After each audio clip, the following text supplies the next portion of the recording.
嗱，咁交易完成之後，咁其實有啲咩嘅攞貨嘅方式呢？第一，我哋一個叫見面交收嘅，就係話你同賣方係啊約個見面嘅地方，OK，咁你攞件貨 check 過冇問題之後就俾錢啦。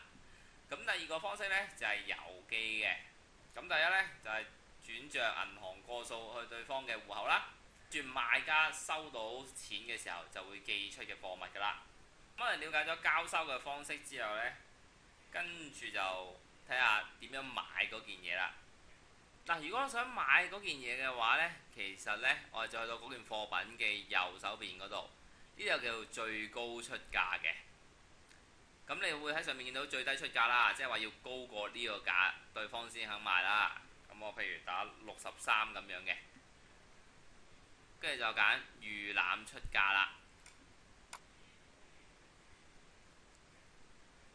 嗱，嚟到呢個畫面呢，佢就會問你：喂，你係咪真係用呢個價買呢件貨啊？咁樣。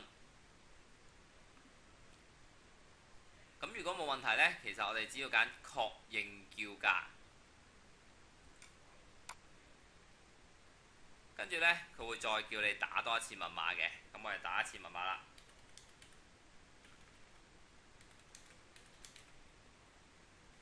跟住揀登入，跟住佢又話俾你聽啦，你已經成功用63蚊投咗標㗎啦 ，OK。不過你並唔係最後嘅勝出者，因為時間未完啊嘛，係咪啊？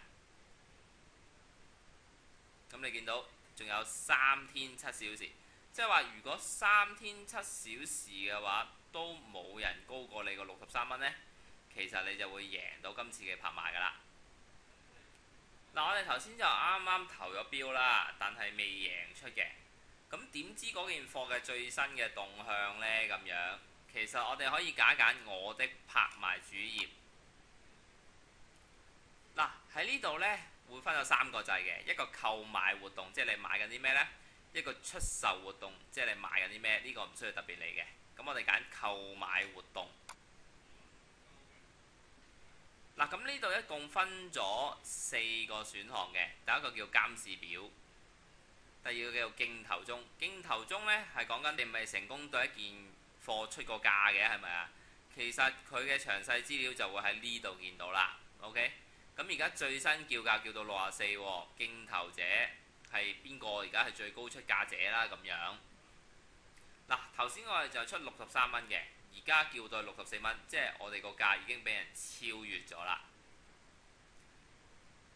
咁如果你覺得，咦，出65蚊都可以喎，咁樣，咁點樣先可以出翻呢個價呢？咁樣好簡單，揀一揀件貨嗰個名，跟住翻嚟呢一版。咁其實畫面右手邊呢，又可以揀翻最高出價。咁我今次打65啦，跟住又預覽出價。跟住都係確認叫價。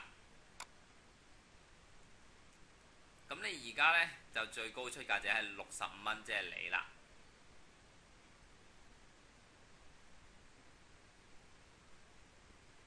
就係話，我點樣可以隨時留意到件貨嘅最新嘅情況呢？咁樣就透過呢個我的拍賣主頁嗰度睇一睇件貨嘅最新資料嘅。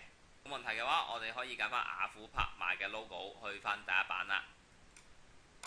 嗱，如果你真係贏咗你嗰個拍賣之後呢，其實雅虎會寄翻封信去你個雅虎嘅電郵嗰度嘅。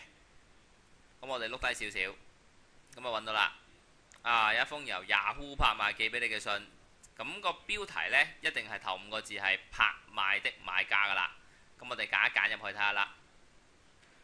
咁呢，佢就話恭喜我已經贏咗呢個拍賣啦，咁樣係關於邊件貨品嘅咁樣，其實就會留低咗呢啲資料俾我啦咁樣。咁跟住啦，其實雅虎會再寄第2封信俾你嘅，就係話 Yahoo 拍賣交易提醒呢一封啊，其實裏邊先會有嗰個賣家嘅聯絡資訊嘅。咁我哋入去睇下啦。嗱，咁啊個賣家留咗佢個聯絡電話俾我啦，咁其實我就打返呢個電話同個賣家相約呢個見面交收就得㗎啦。